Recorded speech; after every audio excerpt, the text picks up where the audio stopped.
From Tumwater, Washington, going out to the 5 counties and beyond. No Shh, it's the TRL Podcast. I'm Chris. I'm Annalisa, and we are your hosts for the library podcast that talks about more than just books. Hi, Chris. Hi, Annalisa. How are you? I'm doing great. I just got back from a week of vacation, so I'm fresh and completely unprepared for this episode. Perfect. I've got it. It's fine. Yeah, I hope you're ready to carry the whole thing. I'll try.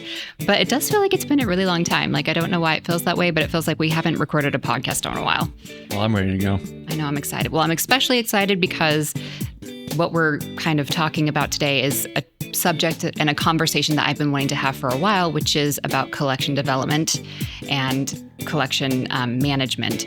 And that's something that I never really thought a whole lot about before working at TRL. Maybe the first time I ever thought about it was when I was visiting the library with my children and they were checking out a ton of books.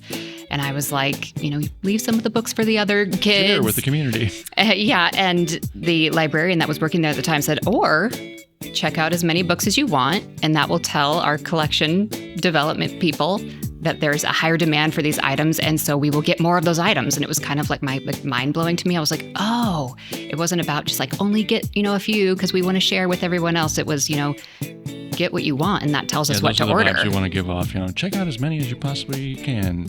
Yeah, it was total mind shift for me. So, and upon working here, the few conversations I've had with them, with people who work in collection development, makes me realize that it's very much a science, and it's also very much an art. Yeah, there's a lot to it. Even for someone like me, I've worked in libraries for well over a decade, and it's an area of librarianship that you learn about in library school, but if you don't do that as your main focus, you kind of lose sight of just how complex it is and how many streams of information they have to take in and sort through to decide what's going to be on the shelves in 29 of our libraries. Well, I'm really excited to hear everything they have to say today. They are quite brilliant. And so... yeah, they got a lot of wisdom to share. So let's get into it. So we want to welcome Kim Storbeck, who is the Collection Services Manager, and Jackie Davis, who is the Collection Development Librarian, a Collection Development Librarian here at TRL. So I think we should start at the very beginning, which is, what do you do? Yeah, I think you guys have the honor of being in the department with the most threatening name in public libraries. You're in collection services. So if you don't know anything about the library, you're like, oh, I work in collections. People have a certain connotation with the word collections. Oh, that's true. I didn't even think about that. It means something completely different. Yeah. You get to talk. You get to dispel that myth and talk about what you actually do. So, and our department has had multiple names over the 20 years that I've been here. But it's been collection services for a while now. And collection development is a sub-department of collection services. So collection development, when we do it here at Timberland, is centralized. So we develop the collections for all 29 locations in our mobile services from here. Other libraries do it in different ways, but we do the centralized collection model. And there are 3... we call them selectors here. They're collection development librarians, but that's the informal name. And they all have assigned areas that they select in and do all formats and all languages in their assigned areas. So I'm one of those people that does the collections. And so I do adult fiction, and that's physical books, DVDs, and music CDs. And we have a adult nonfiction selector who does everything in her area. And then Jackie can explain what she does. Yeah, I'm the selector for all the youth materials. So I select all the books, the DVDs, including movies and TV shows, the playaways, which we're starting to move into instead of books on CD, the launch pads, as well as the online overdrive ebooks and downloadable audiobooks for kids. And Kim, you also do evaluating all of the databases and electronic materials. Is that correct? I do not do that. The nonfiction selector does that. The nonfiction selector does that. Now, didn't you used to do that? I did. I did that for a number of years. Okay, so I wasn't completely You were off. not misremembering, no. So to be clear, collections, for listeners at home, has nothing to do with Collecting money. Collecting money. Yes. Because I guess that would be the misconception that I didn't even think Yes. about until you mentioned it, Chris. We do get the occasional email and the letter addressed to us about somebody worried about something. But yes, nothing to do with money collections. It's about our collections of materials that are out in our libraries. The library collection. Good time to mention that we don't charge overdue fines anymore. So we don't really do a lot of collecting in the first place. True. And being a selector, how would you describe that term specifically? The best job ever in the library is how I would describe it.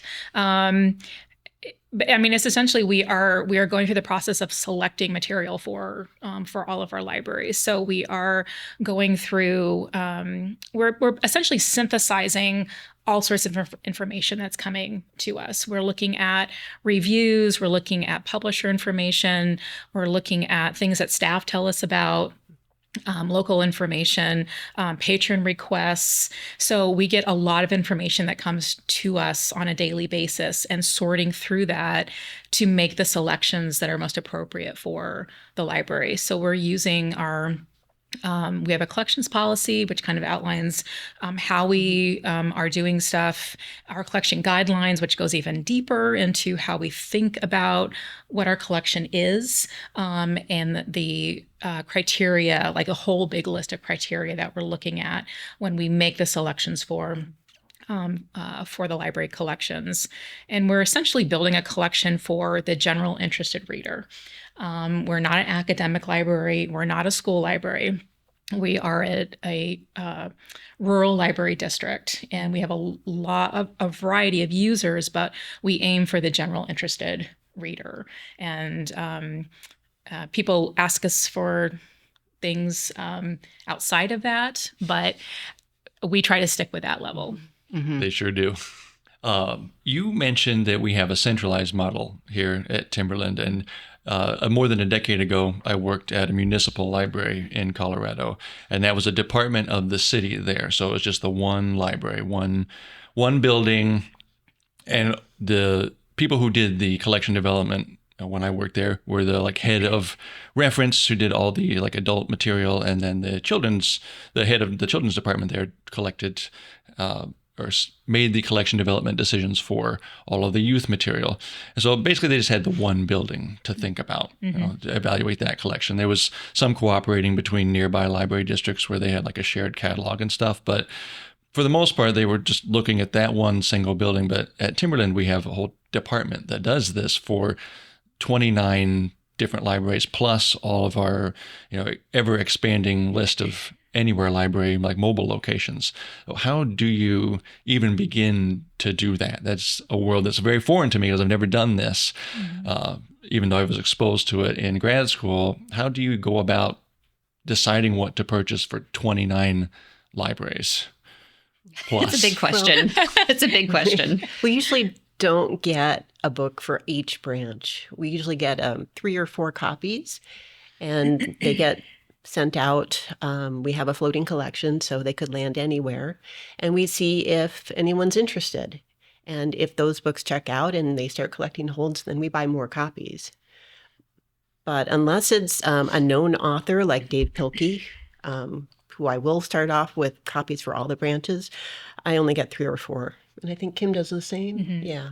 Yeah. I mean, we think of the collection as we don't think of.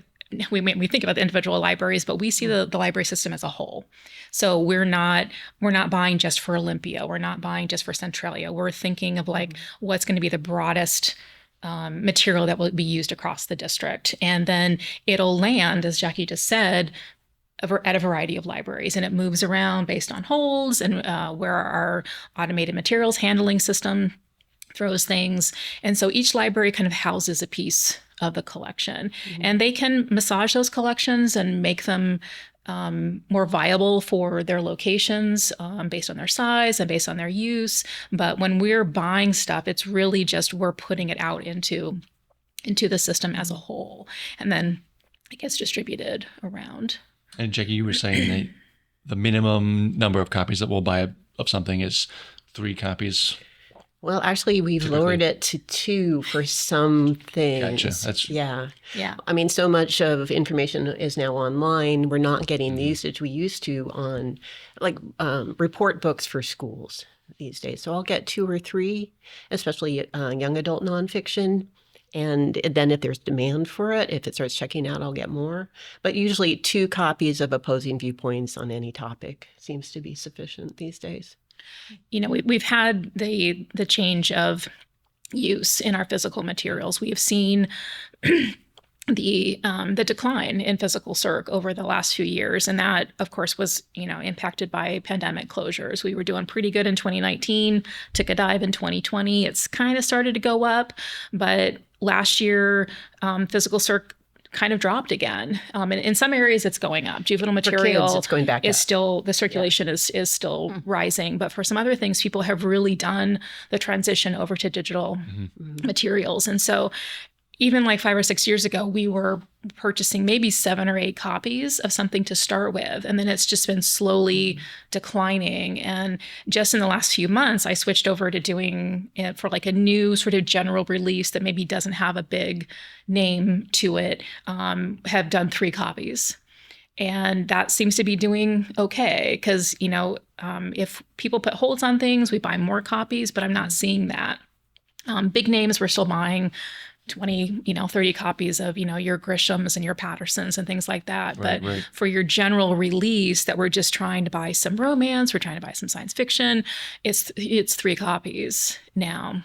And music CDs, I've actually started trying to buy 2 copies because 3 seem to be too much. And maybe a few years ago we were buying 4. And so there's just been kind of this slow decline. It's interesting to think about that format in particular because I can't remember the last time I don't even have a CD player. I mean, I have one in my car, but my car is from 2006. So, That's impacted a lot of things, not just music, but books on audio, which is why we now have the playaway format that we offer, especially for kids who don't have cell phones. How are they going to get their audiobooks? And they can't download them so easily onto a phone. I brought an example of one of the playaway kits that we have. Yeah, I mean, the production of audiobooks in the market has just decreased in a physical form. And then really, I mean, during our pandemic closures, the rise in digital audiobook went through the roof. And the use of digital audio just recently surpassed the use of ebooks in our Overdrive system, which has been really interesting. To see. But the physical audiobook production has, declined. And so we were buying more digital audio. And then the use of digital audio has gone up. And so there's just been kind of a flux in where we were putting our money and where we were putting our time. And then the playaways are sort of a stopgap in between the physical CD audiobook and people who might not have good internet access to do a streaming product like digital audiobook through Overdrive. I was going to ask that actually is, as we talk about a collection for the district as a whole, are there things specific to TRL's district, being the 5 counties that it is, that pose or that affects the way that you develop the collection and manage the collection? And what are those? The biggest one is internet access and lack of good internet access in some parts of our district. And we have streaming. We have the streaming projects. We have Canopy and we have Overdrive, ebooks and audio, but a lot of people can't make use of it. But then when you look at the physical product is like declining and the digital is rising, and you've got these people in the middle who just don't have access to where people and the material is going. And so we have this long tail of users that we're trying to support, and with CDs, right?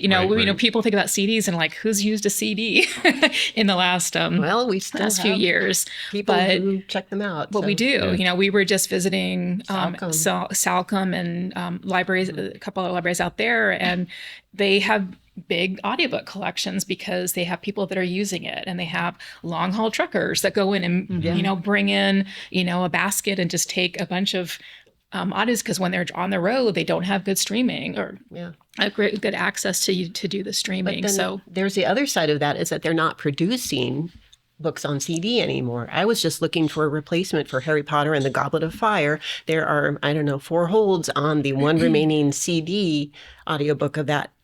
It's not for sale anymore. Yeah, that doesn't surprise me, actually. I got to imagine that it's more cost effective on the publisher side of things to not produce a 16-disc set, audiobook and just instead create the digital version.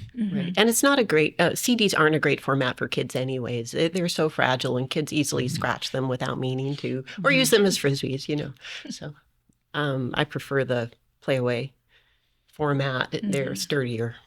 Correct me if I'm wrong, but I was talking to our nonfiction selector a while back, and she pointed out something about certain areas of nonfiction that are they're not publishing as much physical material. And I think one of those was sort of like the crafts and hobbies section, where a lot of that has transitioned to there are so many YouTube channels that focus on that and that people are making use of, that there's just less of that being published, and with travel books too, get out of date so fast, and so there's just less selection there because a lot of that you can find online. So it's interesting to me as someone who doesn't do this kind of work to kind of see how that the changes in what actually gets published in physical format affect what we even can collect for folks who can't get it online.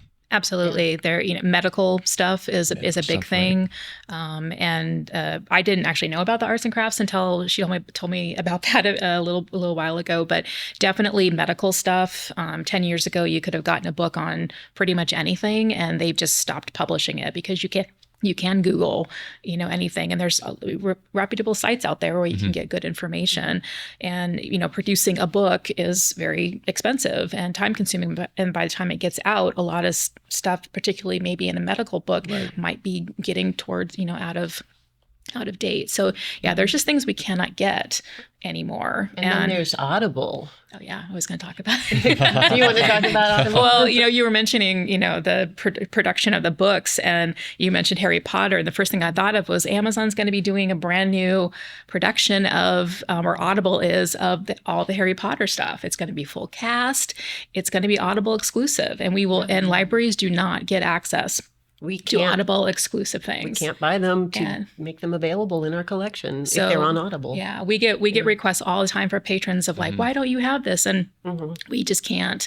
We can't get it. They haven't made it available to Overdrive to provide to patrons. I know you see that not just with the audiobooks, but with certain TV shows and movies and things like that are never released on DVD. Absolutely. And they're exclusive to their streaming platform. People come and ask for that stuff fairly frequently these days. And you're like, well, we can't offer it because it's through this streaming platform. I can tell you where to get it, but it's never going to come out on DVD. So there's nothing that we can do. It's not available via Canopy or whatever. So that's another challenge that I've seen. Yeah, it is. And every once in a while they surprise us and they put something out on DVD, or now increasingly on Blu-ray, which is a whole other problem for people that you're talking about, that long tail of users, of people who just still maybe only have a DVD player. And then we have more things coming out in Blu-ray that they can't play on their players. But yes, we get requests all the time for things that are exclusive to one of the platforms, and we just can't get it. And a lot of patrons, they don't understand that. They see it online, they see news articles about it, and then we get requests for it, and we just have to say, sorry, it hasn't been released on DVD. Or it was released and now it's out of print. Or that's the follow-up to that. We have a lot of things we have purchased, and series that are 10 seasons long, and we're missing season 6 and we can't get it because it's not available anymore. It's gone out of print. And so we have that run, and that's that thing in the middle, and people get all upset and understandably. But we have interlibrary loan. Hopefully another library out there has it that we can borrow it. We really we ordered those Anne of Green Gables old shows from Canada. They're still available there. Unfortunately, we're close enough that we can get those shows.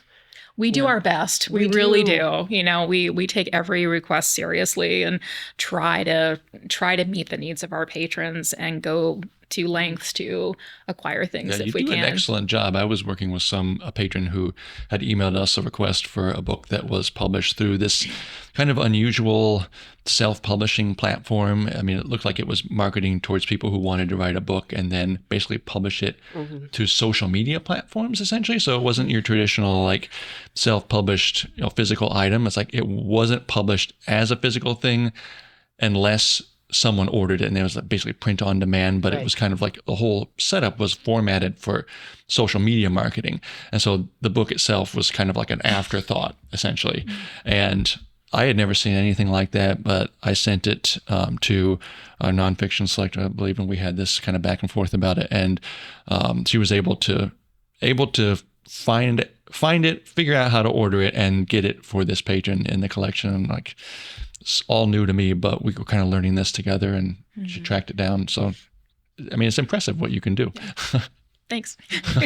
We do order stuff like that if we can find some reviews or something that makes it clear that it's worth getting. We need some sort of reviews, even if it's just Goodreads reviews. Or something that will, like that case, that person might have had a social media following, and that there would be anticipated demand. If it's just, sometimes we'll request for just a random item and we think about, again, that collection as a whole, and are other people going to want to use it beyond the one person that is asking for it. And if that's the case, then we'll buy it. But if we decide like this is so fringe, it's so niche, we're just not going to put the money there. Really we're academic. Sometimes people ask for that stuff. And so we're just going to put the money someplace. Or it might look good, but if we examine it, it becomes clear that this is something that was generated through AI, which we've gotten recently. It's a whole other conversation. Yeah. We came across, there was a New York Times article talking about it, and they had an example of this French guidebook by Mr. Mike Steves, who is also from Edmonds, Washington, and has a biography very similar to Rick Steves. But if you actually ordered the book, you ended up with basically a Wikipedia article about France with some fuzzy photos. So we're trying to avoid... We have to be very careful sometimes. You would get a book, but it would not be a good book. Well, now you've said something that's kind of interesting to me, which is so it sounds like if there's a request, you might look at if they have a large social media following. Because I know that publishing has kind of gone that way with, bloggers or people who have a really strong online presence that looks like guaranteed numbers for them because there's, they have 500,000 followers or something like that. So is that something that you ever look into if, there's a request and you're unsure about it but that author happens to have a really large online following? It's probably more relevant to the nonfiction area, like the book that Chris was talking about, I think was a cookbook. I'll get maybe a few of those in the adult fiction range, but it's one of the factors because it really comes down to the demand of it. Anybody can put out a book, but is it going to have legs behind it where people will actually want to put a hold on it, will want to come into the library to check it out. But usually if a publisher has put some money behind it, it's got some marketing, people are going to be looking for it. And so we'll put that into consideration if we want to buy it. I've had that come up with web comics that have eventually turned into a book. But the question is, if it's available on the web as a comic and people can read it there, do we need the book as well? True. And who would be demanding that? People who were able to see it on the web. So they've got that access to it. This all sounds very exhausting. There's so many things to consider. It's, it's a big job. Right. We get suggestions from patrons every week, all the time. And usually it's the things that are a little off the mainstream because we get all the mainstream stuff. So there's a lot of research into what is this thing that we've been asked for. Does it make sense for us to get it? And it can get a little maddening sometimes. It is a big job though. I think, because we have so many streams of information that are coming at us. And in addition to the staff requests and the patron requests, it's just all the media that we're looking at to make sure that we're catching stuff. Did I see the announcement for that new celebrity book club? Did I make sure I ordered it? And it just like, there's all these there's a lot of pieces. And I think, when people talk to me about wanting to get into collection development, I ask them about their time management skills. Really, because you have to be able, because we're doing different formats, we're doing different languages. Jackie's got board books, easy readers, picture books, young adult, all this stuff. And you have to be able to parse out the work and make sure that it gets done so that you're not missing pieces. We're going to come back to that later. Something you just said, we're going to come back to that. But I put an ask out on our Instagram about if anyone had questions about this upcoming. And one of them was how you kind of already talked about this. So you might be a little bit repeating, but how do you decide what's not in the collection and why? And I think it might be a good opportunity to also explain the word weeding.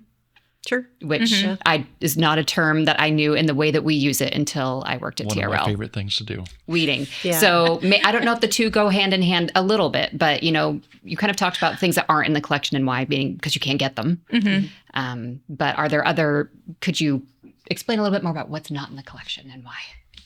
I mean, at first it comes down to like what we know about. We buy from the things that we're made aware of. Mm-hmm. So it could be we just don't know about the item that the person is having an interest in. I think more about like what we buy, what we're intending to buy for the collection, rather than what we don't have. Mm-hmm. And there are things that are just not viable for library circulation. Like we've had requests for LPs. We're not set up to not going to go circulate back and buy VHS tapes from the thrift store. There's just things that are better for library circulation than others. We get requests for things that are spiral bound. We've had requests for things that are in a through binder. I mean, there's things that you just don't buy because they're not going to hold up.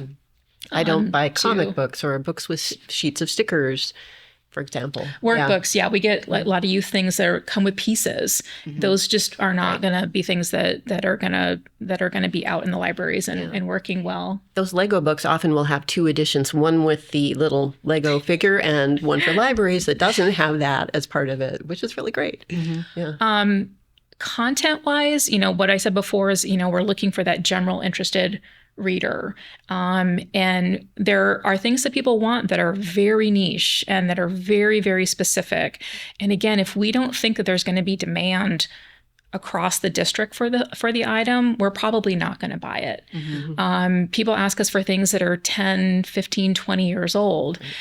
Is it going to have legs behind it? Are other people going to be wanting it? Is it something that maybe is going to be made into a movie, or is it associated with something that's in like the popular culture at the moment? Right. Yeah, we'll probably buy it. But if it's just something that's somebody wanted to read that they remembered from high school, we're most likely not going to. Yeah, I do a lot of chat and email, and so I see a lot of questions that come, through those channels, and people will ask for things that are, even 5, 8, 10 years old, and our typical habit is to not buy anything older than 2 years, mm-hmm. unless it's filling a gap in a series or something like that. And people don't often really understand why that's the case. Like, well, why don't you have this, this really important thing from 10 years ago? And like, well, we're always adding things to the collection, mm-hmm. and subsequently also rotating things out of the collection. So mm-hmm. That kind of like 2-year cutoff for requests, that's one that we get from the public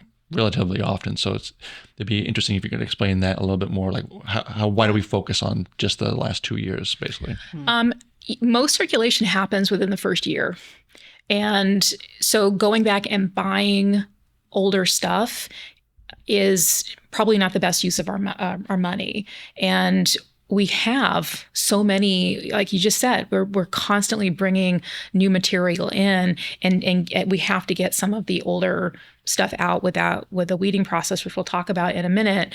And it helps us with budgeting as well. We are getting a lot more suggestions these days with our new system, with our new catalog. And, we used to get maybe 10 to 20. I'm getting 80 a week now. And so sorting through that and having some sort of baseline of 2 years is really helpful. And we have an excellent interlibrary loan service that is probably quicker than us going through the process of selecting it, ordering it, getting it from a vendor, because a lot of the older stuff is on back order and we have to wait for a while for it to get here. And they might be able to get something from another library system within a week or two. And we don't have to buy it. They still get to use it. Everybody's happy. That's the beauty of interlibrary loan. Yes, which I think I did not know about for a very long time, interlibrary loan. So we should probably explain what that is. Yes. Because I think that it's underutilized and probably just not that known. I try to get the word out about it, but I don't think a lot of people know what interlibrary loan is.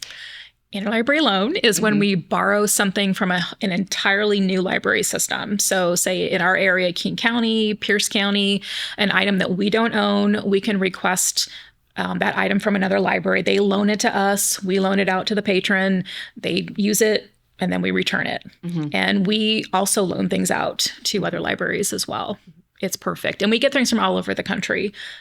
We'll get things from Florida, New York. We tend to try to stay in the Northwest because it's quicker and we have a courier system that moves things around. But if it happens to be someplace else, we'll do our best to get it for the patron. I've seen some really unique and obscure things come through. And that's perfect. It's perfect for that, for things that are, we have we're a rural library district, but we have a lot of people with a lot of varied interest, and some of them very specific interest, or people who are doing remote learning who might need more academic materials. And interlibrary loan is perfect for that, because we're not going to buy that stuff. And so we can acquire it for them for other ways. So we do all formats. Some libraries don't loan media per se, like they don't loan DVDs. We'll loan anything that we own to people. I don't think we don't really have any restrictions. I don't think we loan DVDs the first year we have them. We don't usually loan stuff. We actually do loan new things. We do. Okay. Most libraries don't. Other libraries won't loan new things to us, but we will loan new things as long as nobody's using them. Yeah, and you can even get like scholarly journals. Yep. The libraries will often scan the article that you need or are looking for and deliver that digitally, which is even faster than waiting for the book to be mailed to us and processed and loaned out. Yeah, absolutely. Pretty cool service. It is. It's really good. There's 2 people working in the department, going as fast as they can. Yeah. But probably going to end up going a lot faster once this goes out. I know. More people learn about interlibrary loan. That'll be good. You can have 5 at a time. That's all.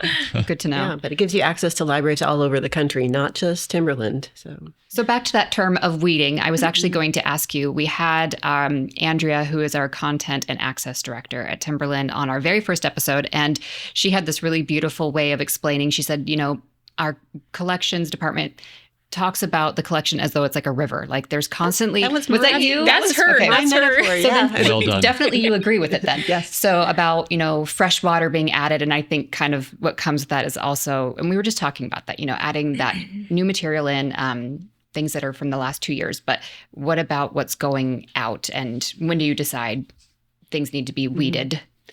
Right, because it's a constant flow. There's always something new coming in, but that means there needs to be room on the shelves for those new materials. We had 100,000 new titles. Yeah, we add over 100,000 new items every year. So our libraries are not expanding, and so there's finite space, and so things have to come out of the libraries. We don't have the off-site archival we're facility not an with multiple floors and climate control. No, not yet. So we're constantly weeding based on usage. If it's become shabby, pages are falling out, somebody wrote in it, it got wet. I mean, that happens a lot in the Northwest. It got stained. Those things get weeded for condition. Other things get weeded because nobody's checking them out. If it's sat there for 2 years and no one has checked it out, then it had its chance to get attention, and it's got to make room. But the lovely thing is most everything is an iteration of something we're going to get a new version of. Like it's going to be a school story or a romance or something, and people want the fresh version. They had that one for 2 years and we've got, try this new one. So, yeah. Or, like we were talking about travel guides and health guides. We have crew guidelines, which are our weeding guidelines of how long those get to stay on the shelf before they get replaced. CREW is an acronym, right? It stands for Continuous Review, Evaluation, and Weeding.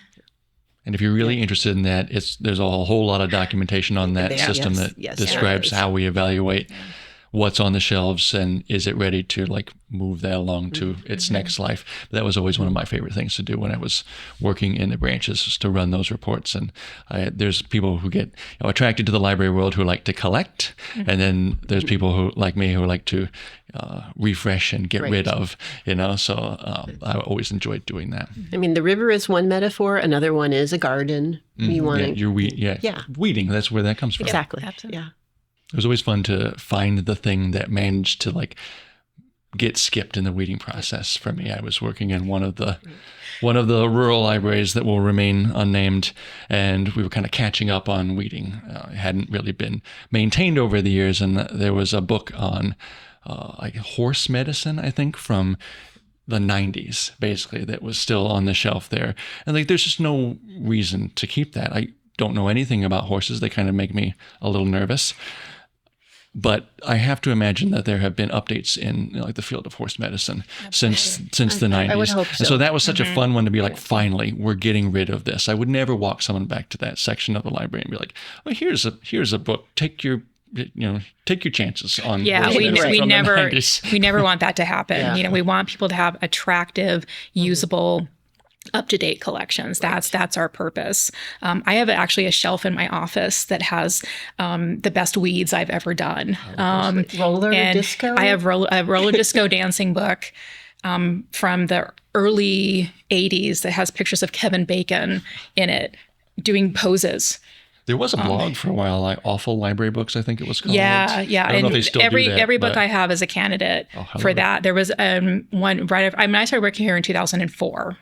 There was a book that was from 1972, the year of my birth, on how to style your own wig that had just been weeded. I think probably like 2005. And I was like, how embarrassing that was sitting on the shelf all these years. So I should say we're not usually that bad. We've gotten much better. We've made some excellent advancements Yes. in taking advantage of all the different reports that we can run, and we actually have a collection health dashboard that you can see online to see what the health of the collection is at each of our branches. So we've done much better in the past like 5 years or so, I would say, at keeping our collections fresh. But I is think still we need fun to find showcase that collection. We need to do a follow-up, and we need to showcase that collection, because that sounds like you can see my very video, entertaining. My Windows 95 video with Jennifer Aniston and Matthew Perry. I have a VHS tape. Do you have that? It's in my office, yeah. I've seen that. Yep. That has been memed actually online. Yep. I believe that exact one. Yep. It's amazing. Yeah. We also have a slideshow of Weeds for Condition of just when we were, I mean, I think, libraries go through sometimes hard times with their budgets, and this library that's happened, and so people start to kind of hold on to stuff, and then we get into periods where all of a sudden there's a lot of weeding that needs to get done. And fortunately, for many years now, we've had good budgets and ability to get new material in. We've done a lot of training for our staff about how to think about collections and how to be able to be, a person who lets things go when it's time for them to let go. So we are very good about it at this point. Well, something that I wanted to touch back on that I said we're saving this for later, which is something that I find really fascinating. And one of the things that after I started working here, I thought, okay, there's a lot that goes into collections I don't think about. But some of those more unique situations that arise where you think, oh, we need to order more copies of this book. And so one of those is maybe, you kind of mentioned earlier, a book being made into a movie, or, celebrity dies. That was what I was going to say. Thanks for stealing that. But celebrity dies, or, celebrity book clubs, things like that. So I'm wondering what kind of unexpected things arise that kind of catch you off guard and think, oh, we need to buy more copies of this book, or we don't. I wish we got more advancce notice for celebrity book clubs. Celebrity deaths. They get an hour, or celebrity deaths would be helpful too. Thank you. Just let you know.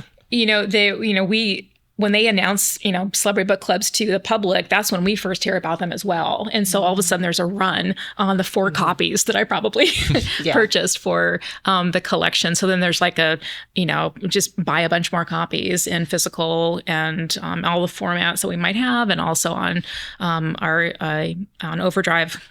as well. But yeah, there's the case where a celebrity dies or an author dies, and then all of a sudden everybody wants to read about that person, whether it's a book that they've written or that's been written about them. So we get caught off guard all the time, just like everybody else.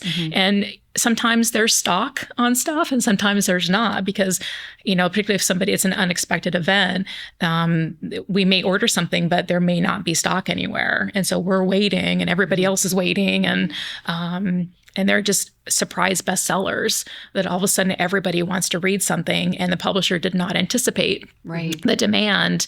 And we just have to wait. It happens with the award winners as well. Yeah, every true. January they announce all the Caldecott Award, the Newbery Award, the Prince Award, and we have the books in the system, but suddenly a lot more people want to read them. Right. And libraries all over the country are suddenly putting in orders. So, can you think of a specific instance? Like I'm thinking, we just had. Not to bring it down, but Matthew Perry died recently, and it was not very long after he had put out his biography. Is that the right word? Biography. Autobiography. Autobiography, that's right. Or memoir. Right, memoir. That's the word I wanted to use. So, yeah. Or you don't have to use that as an example, but do you have examples that kind of come to mind? Just specific examples of that situation.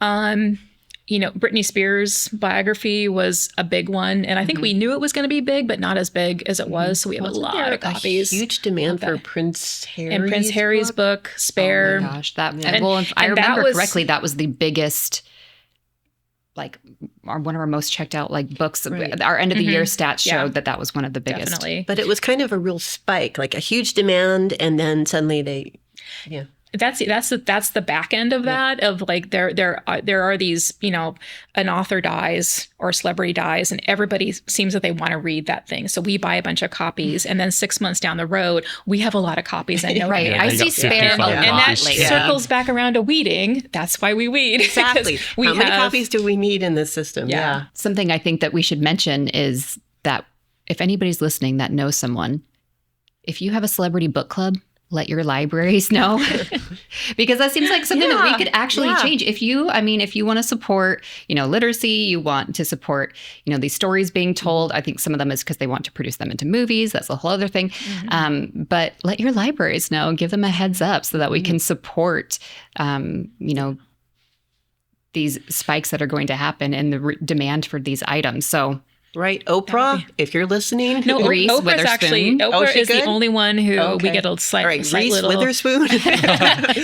Jenna Bush. Yeah. Okay. No, seriously. Name them. Name them all right now, because actually, I love Reese's I'll tag them. pick. She's done some great selections. Firekeeper's Daughter was really good. Yeah. They just restarted the young adult version of that. So you just have to kind of keep an eye out on what she's picking, and then that's what all that information that's come in for us. We're all signed up for all sorts of alerts and all sorts of emails, and please let us know. Rick Riordan caught me by surprise last year. It's like, how did I not know that? I mean, he's so popular that a new. We're good, but it happens. Yeah. Kim, you recently wrote a blog that I thought was really kind of interesting, and there was a lot of online response for it, which was about ebooks and the cost of ebooks and some of the challenges. It's complicated was, I think, maybe the title of it. And you can find that at TRL.org. But I'm wondering if you wanted to talk about that, because it's kind of an important piece of the conversation when we're talking about collection right now. The biggest issue that we as library systems have with ebooks and digital audio are the costs of them. We've had this huge spike in demand, but the prices are 2, 3, 4 times the cost of a physical item. And we are spending a lot of money. We have, I think, $1.2 million dedicated to overdrive purchases this year, and it's just going to increase basically because of the prices. So we're struggling meeting the demand of our patrons on that platform. We had this huge transition of people during the pandemic to digital materials, and which makes complete sense, but a good chunk of those people stuck there. And we're just seeing the numbers are still over like 10% increase every year. And we want to meet that, but we are struggling with the money that we have to be able to meet the demand. And just recently we had to, this is not in that blog post because we just did it, we had to change the holds ratio on the ebooks and the audio based on the price of the material. So right now our holds ratio is 5-to-1 on everything. Which means, so what does that mean? That means 5 holds to 1 copy. Okay. So if it hits above that, we buy additional copies of it. So now it is 5-to-1 on a E item, whatever it happens to be, if it's up to $60. And if it's above $60, it's going to be 6-to-1. So people are going to be waiting slightly longer on that material. And we don't like that at all. But we don't have the money right now to meet that demand. So it's going to be another, project for us at the end of this year of like, how do we move the money around to meet that? What we would love is the prices to not be that high, right? Because publishers are taking the opportunity to charge us more because they can. Right now, we buy physical materials at the prices at a consumer price or even lower because we get a discount from our book vendors. So we can get a book for maybe $16. I'm going to use Kristen Hanna's The Women as an example. So we can get that for about $16 in a physical hardbook copy, but the ebook costs us $60. And the e-audio costs us $60. Both of those also will expire in 2 years, the licenses. So we will have to buy them again in a couple of years because people are still going to be reading Kristen Hanna. And so we've spent over $7,000 just buying ebook and e-audio copies of that book. Of the women. And we also instituted a cap of 40 copies for each format, because people want to read other things besides Kristen Hanna. And we just we're putting money into these really high demand titles, and the money was just being siphoned away. So it is a real struggle, not just for us, but for libraries all over the country of dealing with those prices. So what's to be done? What is to be done? Advocacy to the publishers. There are some movements to have some laws passed in some states across the country. Nothing's come of those yet. Basically kind of going along with, we're using taxpayer money to buy these things and to have better licensing terms with the publishers who are providing this content. Publishers obviously are fighting it. We know they need to make money. We're totally fine giving them money for their content, but they are worried about the ease of people being able to check things out. All they have to do is pull up in their Libby app and they put a hold on something and done. They get to check that thing out. They don't have to put a hold on, come into the library, check it out, and go through that process. So they're worried about that like lack of friction of being able of people just having such easy access that they're not going to buy the copy on their own from them. So lost sales. And but we give them a lot of money, and libraries across the country, give them lots of money to support their content. So they're taking an opportunity to just charge us more because they can right now. Well, I know patrons have also asked, after reading your blog, what can they do? And you had a couple of suggestions, if I remember correctly. Yes. There's little things that patrons can do to help. The biggest thing is to use things as quickly as they can and to return them when they're done. Don't hold on to it and just wait for it to expire. So if you read something in 2 days, which our power users are doing, please just return the item. And then that allows it to go to the next person. Manage your holds. We have a lot of people that ride different holds. They'll put something on physical, they'll put something on digital, and the first one that comes in, if one comes in and you don't need the other one, please cancel the hold. And because I've never done that, ever.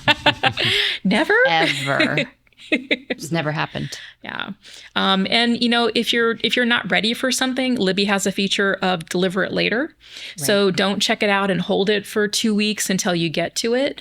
If you can let it go to the next person, and that'll fill their hold, and then it'll come back to you, and maybe you'll have time. I do that all the time. Yeah. Mm-hmm. Yeah. It's a great feature. There's some really good features on there to kind of take advantage of. So it's essentially like moving things along, to the next person if you can. That's good to know. Very helpful.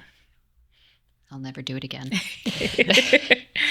Well, thank you, because I know that's an important piece of the conversation. So, and I bet a lot of people didn't know about it. Why would they? Mm-hmm. That's what we're here for. I did have one more listener question from Instagram, which was, I'm taking a collection development class for my master's in the fall. Anything vital to know first? Wow. Yeah, this is your chance to share your kernel of wisdom. I think it's just start becoming aware of the market, and also I've talked about this a couple of times, the streams of information. There's just so much that you have to absorb, and when you first start doing this, you don't know what's out there, and you just have to start kind of piecing it together that makes sense for whatever area that you're collecting in. Mm-hmm. So I think it's just sort of getting the lay of the land of the market of whatever area you happen to be becoming responsible for. But this person doing a course is going to probably learn a little bit about each kind of selection. I would also mention, look at collection development policies and what the libraries are emphasizing. Oh, that's a good one. Yeah, like right now in this country, there's so much argument about intellectual freedom and what can be on the shelves, what's important, and our mission is to support our entire community with choice. And we really that's really important right now. So that's our big mission. Well, we appreciate you being here and sharing all of your wisdom. And we also want to thank the folks who sent us questions via social media as well. So look for more collection services podcasts in the future, I suppose. Mm-hmm. Yeah. Thank you so much. It's very illuminating. I love listening to you talk about what you are so knowledgeable about. So we really appreciate you being here. Thank you. Thanks. Thank you for joining us on today's episode. Don't forget to follow or subscribe on your preferred podcast platform. Your feedback helps us improve and reach more listeners. You can find us on Facebook, Instagram, and TikTok at Timberland Library. If you have any questions or comments, you can email us at trlpodcast@trl.org. Original music is by our very own librarian and talented musician, Stefan, at the Yelm Branch. Until next time, stay curious, stay inspired, and keep the conversation going. Thank you for being a part of the TRL community.